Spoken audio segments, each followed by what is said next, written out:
I'm Michelle Vandepass from Talking Books TV, and today my guest is Carleen Brice. Her first novel, Orange Mint and Honey, was made into a Lifetime movie, and her novel now that's out is Children of the Waters. Carleen is a keynote speaker at Author Fest of the Rockies this year, a writers' conference held in Manitou Springs, Colorado, at the foot of the Rocky Mountains.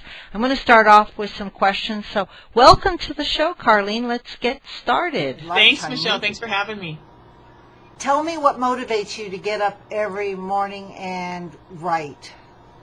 I want to tell stories that mean something to people. I want to tell stories that make people feel moved emotionally when they finish the book, and I think that's the best way to make people think when they're done with a story.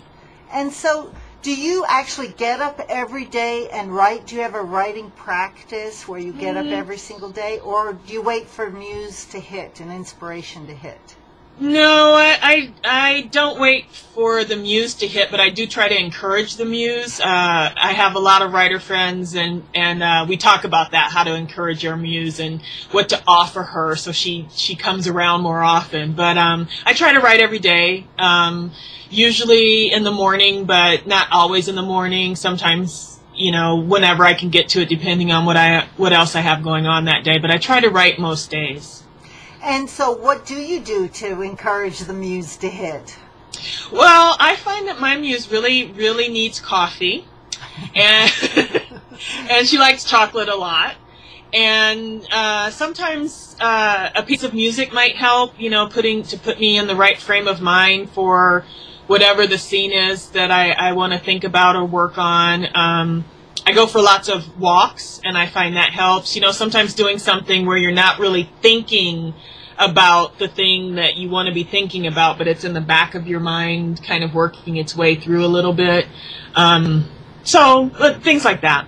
Okay, so you set yourself up either with chocolate or coffee and taking walks and encourage yourself to be yourself, I guess. And then you sit down and write and you tell stories because that's what you love to do. You got really lucky to have your first novel go all the way to Lifetime, be made into a movie. What advice do you have for authors to, when they sit down to actually write that great novel that's going to go somewhere, that's going to get some press, that's going to be made into a movie, or at least sell some books? How can you turn your written word into something fabulous? I think the biggest advice I have for writers is to write from their heart. You can't sit down and say, this is what's topical and so I'm going to write it and it's going to hit, or this is salacious and so that's what I'm going to write. And, sometimes they'll sell, sometimes they don't, you never know. But I think if you really write from the heart, that's when you have your best shot. And really, like you said, be yourself and tell stories that mean something to you and the people that you know and in your world, and be true to yourself is the best advice I have. Now, are these stories that you write autobiographical? No, I not always, no. They're just, I would say, the emotions of the stories are things that I can relate to that mean something to me. But the Orange Mint and Honey is about a woman whose mother was an alcoholic when she was growing up. My mother was not an alcoholic when I was growing up or at any time. But I could definitely, there were times in my life with my relationship where my mother, where we had issues. And so I could definitely relate to the mother-daughter dynamic. And so what I know about my life helps me understand the book, but it's not an autobiographical story. Right. And your latest book, you're going to read for us in a moment a little bit from your latest book, but what was the inspiration for Children of the Water? Actually, that was loosely based on a true story, something that happened to a woman I know.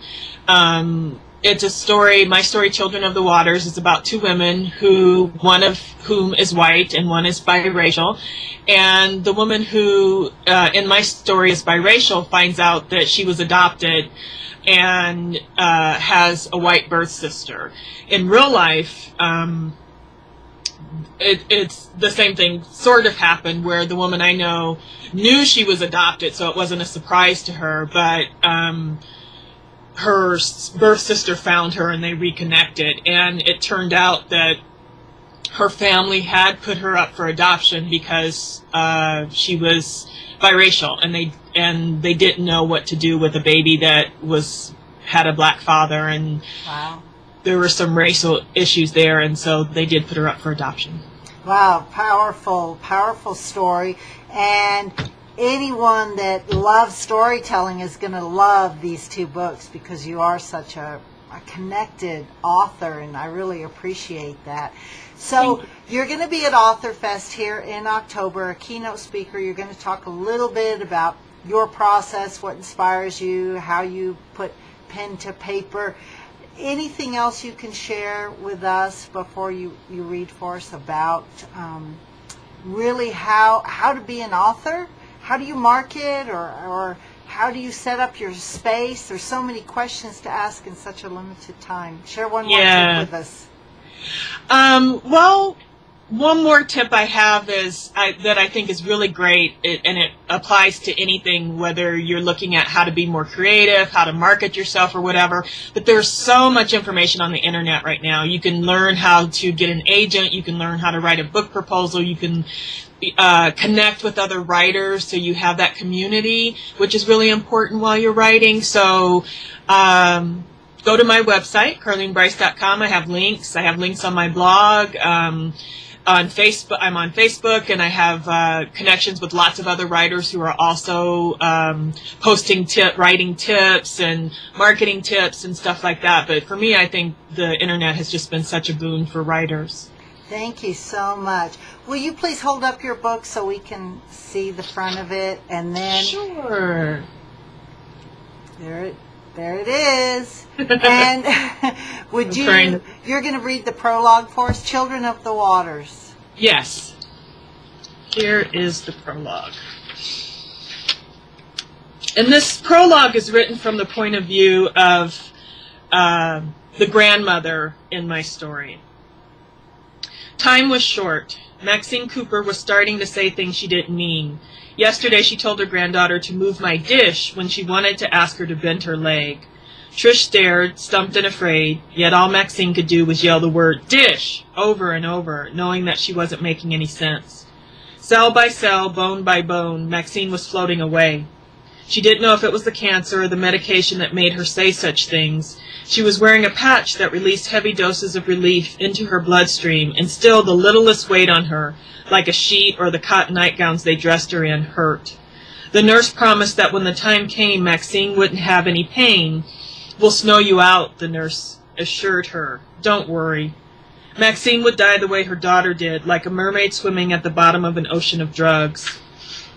It was small comfort after all these years to believe that Jocelyn hadn't been in any pain when she died. They were coming for her, Jocelyn and John, her husband, both dead.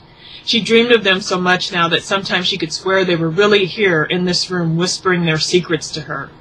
They were coming for her if they weren't already here. She knew they were just over the other side waiting. And even though she was only 60 years old and her granddaughter Trish was only 17, she was ready to join them. But she had one last thing she had to do. She had secrets of her own to tell. Carleen Brice reading from her latest novel, Children of the Waters. Thank you for joining us today. Thank you, Michelle. It's been great. Thank you.